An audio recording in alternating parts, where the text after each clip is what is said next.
welcome to another episode of MYD Global. I'm your host, Leann Hackman-Carty. Today I want to talk to you about recovery support functions. A lot of communities I work in have emergency preparedness plans, but very few have recovery plans in place. When you look at different models out there that help communities, one of the best ones I found is a FEMA model, and it speaks to 6 recovery support functions that every community should look at. The first recovery support function is around community planning and capacity building. This is really looking at the things you're going to do in advance to prepare your community, your businesses, your staff for a disaster.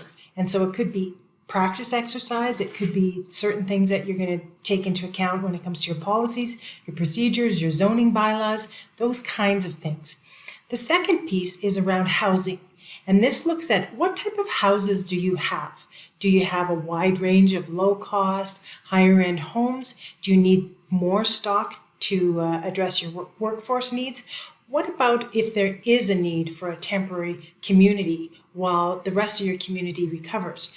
What about if there's a certain section of your community that's damaged and you may have to consider relocating them out of a floodplain? What are your policies and procedures? Then you look at infrastructure systems, and that's really around your bridges, your roads, your utility corridors, and making sure that they're the most resilient possible. Because when something happens in your community, it's often the infrastructure piece that goes down.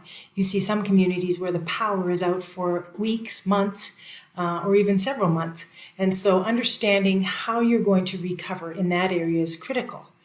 Another area to look at is the natural and cultural resources component, and that really looks at more of your landscaping, some of your floodplain management.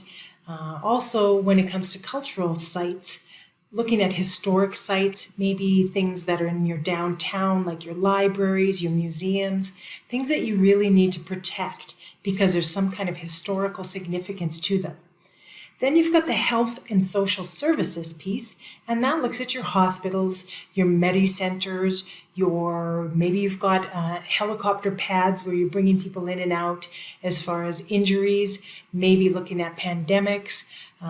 Also, when it comes to social services, it could involve your nonprofits, your food banks, your mental health services. And then finally, the one that I know best is the economic piece. And that's really looking at your business community and understanding how to support them before and during and after a disaster. Because if your business community is suffering, it's going to take a lot longer for your community to bounce back. So if you're more interested in learning about the recovery support functions, there's a link in the description below. And if you go to that link, you will also see a downloadable community template where you can actually download the template, fill in the blanks, and use this as a great template for your community to get started. Thanks a lot for tuning into this episode.